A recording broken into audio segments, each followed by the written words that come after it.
Stop rejecting your spouse. Hello there, my name is BB Babs and I'm the founder of Wise Attraction. Our goal is to build strong families using Christian values. In my last video, I talked about how rejection can be a hidden blessing if you're a single person. In this video, I'd like to talk to you about overcoming rejection within marriage. Now, make no mistake, rejection in marriage does not feel good. It is very painful and it is very, very complex. You know, when you said your vows on your wedding day, you said in sickness and in health, till death do us part. You know, when you were saying those things, you were making a commitment, a lifetime commitment to your spouse to say that I'm going to love and accept you unconditionally for the rest of my life, committing to be with you for the rest of my life and for the rest of your life, regardless of what happens. Now that you've married your spouse, you find that both of you are doing things to hurt each other and to reject each other, and it's like, oh my goodness, how will I cope? How can I keep staying here despite feeling rejected by my spouse? So that's what we're going to talk about today. As you can tell, this video was made with a little bit of violence because I'm here to call you out. Sometimes rejection in marriage happens intentionally and sometimes it's unintentional. It can be intentional if your spouse has hurt you and you're like, because you did this to me, I'm going to hurt you back. You know, you're trying to pay the person back. You want him or her to feel how you felt, and so you intentionally reject them. But sometimes it's unintentional because maybe you're just overwhelmed. You're overwhelmed with all the responsibilities that you have. Your schedule is too busy. You know, you're just, sometimes you're not even capable of meeting some of your spouse's needs, and then they begin to feel rejected. So rejection is actually something that all couples will face. You know, literally, this is an area that every single person walking this earth will face. And the best thing you can do for yourself is learning how to overcome it, learning how to not be the person that is causing the pain, learning how to work with your spouse to resolve such issues. So today, essentially, this video is just mainly calling you out. If you've been rejecting, hurting your spouse, today it has come to my attention and I'll be calling some names of people and things you've been doing. So if you hear your name, you better stop that behavior. And even if you don't hear your name but you hear something you've been doing, please adjust that life. It's not nice. So I'm going to start with Rachel. Rachel, you've been giving your husband the silent treatment. Whenever he annoys you, whenever he hurts you, whenever he does something that you don't like, instead of you to speak to him and say, oh, whatever it is you call honey, sweetie, whatever you call him, this thing you've done, it's not really working for me. It hurts me. It made me feel a certain type of way. Please, can we find another way of doing it, you know? And even asking them, did you really mean to hurt me? Like, what were you trying to do here? Because sometimes you might feel hurt, but when you speak to your husband or your wife, your husband, you might not find out that what they were doing, they had a different intention. Just hearing their perspective of what happened can even completely change the situation without even you feeling, without even them apologizing. You can just completely stop feeling how you feel. So your husband, the silent treatment, talk to him. You know, stop this. We are not talking. You know that you've been the one cooking for your husband. You know there are certain things that you do for your husband on a daily basis. You now withdraw everything, withdraw your love, withdraw your affection, make him feel distant and isolated. Rachel, do you think this thing you're doing is going to solve the problem? It won't. It'll just further push him away. It'll further increase the issue. Sometimes you even realize that maybe 1 week later or a month later, when you people start talking again, you've even forgotten the main reason why you stopped talking in the first place. It has become a bigger issue than it was before. And how do you want your children to cope? You know, you have children. If you have children, the children are in the house. You're not talking to their father. So what will you now be sending the children James, tell your dad that this, instead of talking to the dad, what do you think your children are learning from watching you treat their father like that?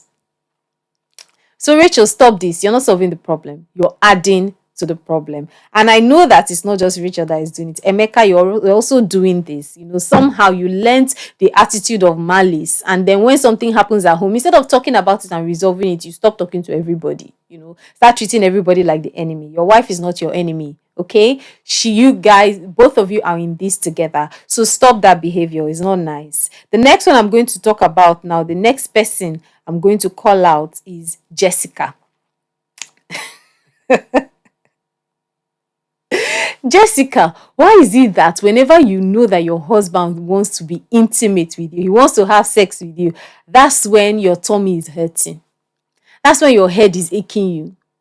That's when you want to clean the whole house. Your schedule is full. You have too many things to do. And so you cannot be available for him. Do you know that you're making him feel rejected because of this? You're making him feel unloved in that house. Now, you might have a valid reason. I don't know what your issue with intimacy with your husband is, but whatever it is, you need to resolve it. You need to speak to him about it. If you don't like certain things about how both of you are being intimate, then you tell him and say, oh, this is not working, that is not working. Communication is key in all of this. You need to be able to tell, instead of hiding, instead of avoiding, instead of running around, instead of making him question like what's going on, you need to start talking to him. You need to start telling him why you're not finding this experience pleasurable or enjoyable. And both of you need to work together to see how you can both please each other instead of running away. And Mark, I see you. I don't know if you think that your staff of office is the rod that they use to hold Tower Bridge or to build Ikeja Bridge, that you feel like if you're having sex with your wife when she's pregnant, then you're going to poke your baby's brain, or you're going to hit the arms and the arms will fall off or something. And as a result of that, you stopped having sex with your wife while she's pregnant. Do you know that you're making her feel rejected? You're making her feel alone and abandoned. You're not helping the situation. I know you mean well. So instead of doing that, Mark, instead of doing that, why not seek medical advice and ask your doctor, talk to your doctor about your fears. Let him help you work on it so that you can bring that love and acceptance to your wife in your home, if this is something that is very important to her. You see, with this issue of sexual intimacy, there are some things that are easy to work on and there are some things that are hard. In some cases, you might even if you're finding that you're always tired, it's something you're not enjoying, maybe you need professional help.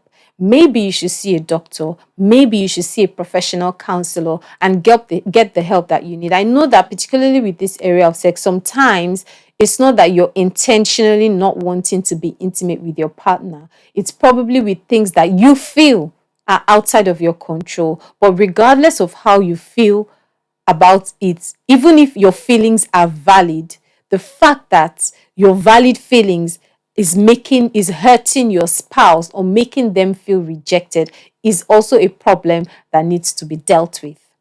And Bola, since you started having children, yes, so God blessed you with children, but you have decided that your children are the most important people in your life, no longer your husband.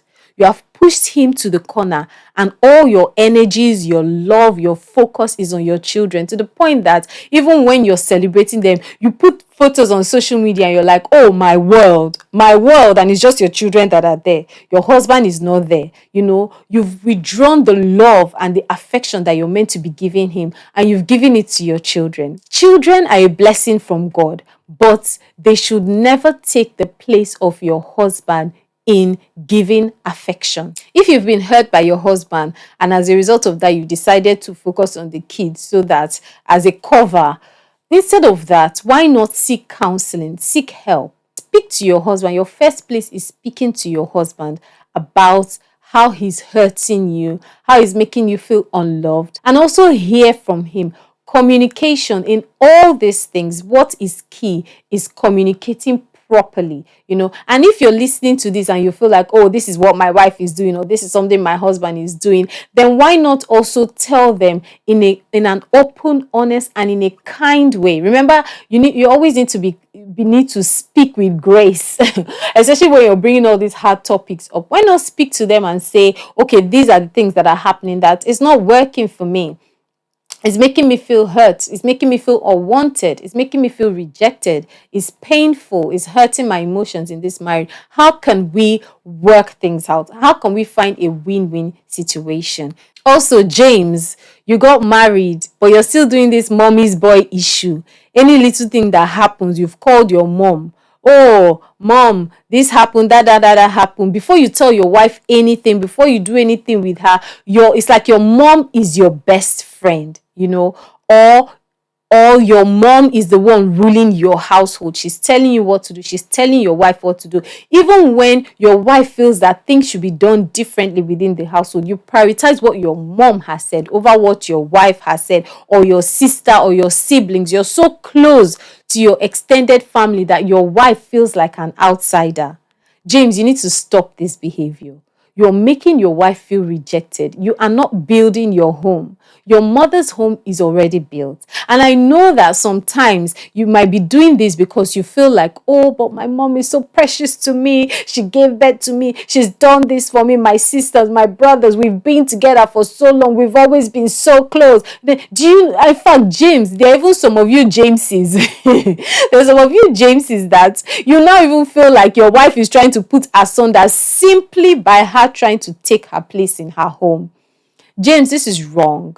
This is wrong. It's because of you the Bible wrote and said, for this reason a man shall leave his father and his mother and shall cleave to his wife. Stop letting other people steal the place of your wife in your home. In fact, a lot of the arguments, a lot of the issues that you've been having in your home is simply because of this fact. You're feeling unappreciated. You're feeling like you're doing all these things and your wife is not appreciating you. She keeps seeing things negatively. Do you know why? I'm going to give you the secrets. It's because you are not prioritizing her needs. You're doing what you think she wants. You're doing what you think is best. You're doing things according to your preference, but not according to her preference. It's time to set boundaries. Boundaries does not mean that you do not honor your parents. It does not mean that you do not honor you do not have a beautiful relationship with your siblings. It just means that you understand where your wife's place is and you give her that place. You give her yourself. You cling to her and you cleave to her. You make her your best friend. You hear from her views, her opinions, what she says is what matters in your home. And I'm not saying that she should be the one directing things. That's not what I mean. I mean that between both of you, you are making decisions for your home together with your spouse and not with your extended family. That can be very painful. Stop undermining your wife. Stop rejecting your wife. If you're doing this, you need to stop. Next on my list is Judas. Judas, you set passcode on your phone and you have been chatting with all these girls on social media. Your LinkedIn that you're meant to be using for professional profile for work basis is now your flirting zone. Sending silly messages to girls, and when they send messages to you, entertaining conversations that you should not be entertaining. You're going out on the road, you're checking girls out, you're flirting, you're talking about things that you should not be talking about. You are betraying your wife. You're rejecting your wife. You're making your wife feel isolated. You're making her lose her confidence, and her trust in you. She doesn't know where she stands because there are so many things involved. Because there are so many other people and other things involved. She can't trust you. She can't rely on you. Sometimes she doesn't even know where you are, where you've gone, because you're keeping a lot of things secret because you're not even proud of what you're doing. First of all, let me ask you, Judas, Can your sons use you as a role model? What example, what legacy are you leaving with your sons in this behavior? In fact, let me even let you in on something. Do you know that one very key factor that determines the success of your children is the way you love your wife?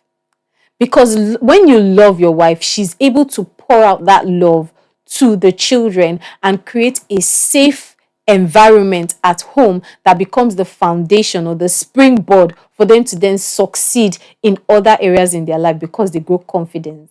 But when with you, she doesn't find security. With you, she's always questioning. She's always like has this doubt in her heart. There's no trust. She's spending half of her emotions doing that she's not able to pour in enough for the children. And you as well, that your attention, your focus is split all over the place. You're not even able to function properly within your home. And some men have deceived themselves saying that, oh, I'm doing it, but I know how to take care of my home, but this, but that, but this one is just on the side. It doesn't matter. I say, lie, it matters. This thing is stealing your destiny. It's stealing your purpose. Because even if women are meant to focus, women are able to focus on 5 things or multiple things and do them well. Men, you are not gifted in that way. Men, you are gifted with when you're able to focus and do one thing, you do it well. But your attention, everything about you splits all over the place to the point that your vision, your calling is now at stake because of flirting. Is it worth the cost? And finally, Mirabelle, you have decided that your money belongs to you and your husband's money belongs to everybody. And so you keep your financial status a secret. You're earning, you're earning a certain amount of money, but you have told your husband that you're earning half of it. You're using your money to do things for yourself, separate from your family. Mirabelle, do you know that this is an ultimate form of betrayal? Your husband is opening himself up, sharing everything with you, but you feel like it's okay to keep some things for just yourself. And Mirabelle, maybe what is going through your mind is, oh, this is my backup plan in case things don't go well. But let me ask you something. Why are you investing in something that you don't know about? Right now, instead of you to invest in the relationship so that it can be successful, so that you both can build a beautiful home and a beautiful legacy for your children, you're investing in the failure of your home. Now, I know maybe you're also doing it because you don't like the spending habits of your husband. You feel like if he knows how much you're going to spend, he's going to just use it.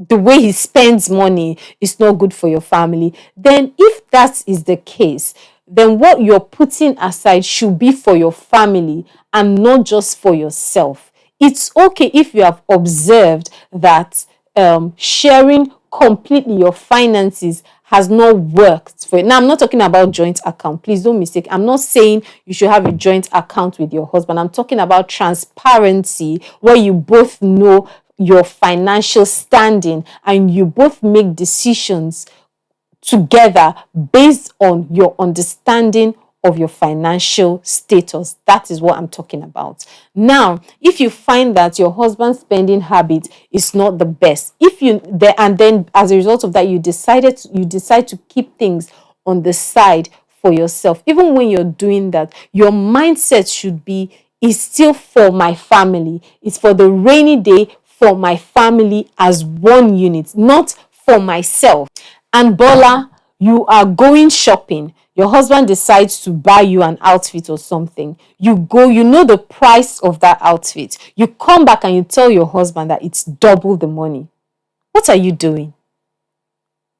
Why are you trying to take from this man? Why not just be honest with him? And if you need some extra money, ask him for the extra money that you're wanting from him and not lying. Do you know that you're sowing seeds of dishonesty in your home? You're allowing room for lies. You're breaking, you're sowing discord in your home. If your husband finds out that you lied, how do you think he will feel? If your husband did the same to you. You know, he lied about something. He deceived you in essence, and you found out. How would you feel? As you're watching this, you need to completely change that behavior. Stop lying about your finances to your husband. Stop that secrecy, stop that falsehood. Stop trying to take from your husband. The only time where this kind of decision will be allowed is when your husband has, or sometimes it happens with wives as well, is when your spouse has bad spending habits that is already destroying your family, or is really negative and already working against your family. And so you're taking certain steps to create a safety net for your entire family unit and not just for you. You didn't get married to leech on this man or this woman. That's not what you got married for. You got married to build a successful and beautiful home together.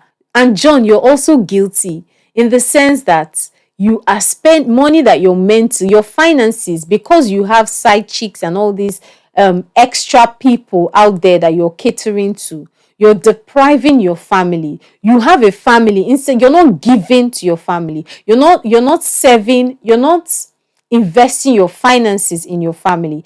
Instead, you're giving it out to others. So other people outside of your home, you're known as the generous one. You're known as, you do so well, you're so kind, you're so giving, everyone is hailing you. But in your home, your wife is struggling financially to meet up with the burden that you've left behind because you've decided to be a hero outside and a villain and a villain at home.